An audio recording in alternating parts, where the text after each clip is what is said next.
Mahirap yun eh. Yung ikaw lang ang nagmamahal, pero yung minamahal mo, hindi nagmamahal sa'yo ng pabalik. Paano gagawin mo ngayon? Amen. O kaya, nagmamahal man pabalik, pero hindi yung katulad ng in-expect mo na pagmamahal na ipagkakaloob niya.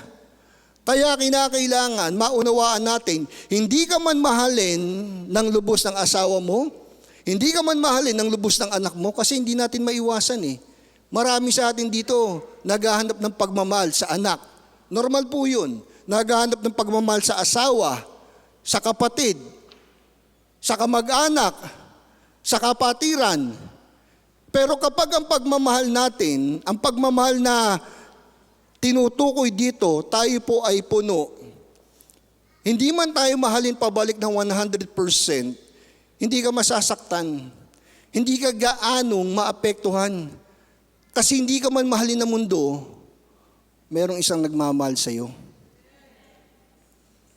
Hindi ka man pansinin ng mahal mo, hindi man nila suklian yung mabubuting ginawa mo.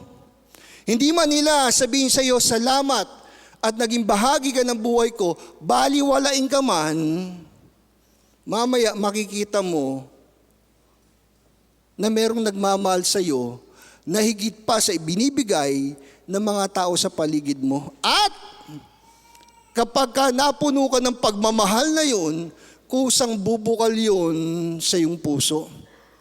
At ang mangyayari, ikaw palagi ang nagbibigay ng pagmamahal. Magbigay man sila sa iyo ng pagmamahal pabalik, salamat. Konti lang, salamat. Hindi man, salamat pa rin. Bakit? Kasi merong isang Diyos na kailanman ang pagmamahal niya sa iyo hindi nagbabago.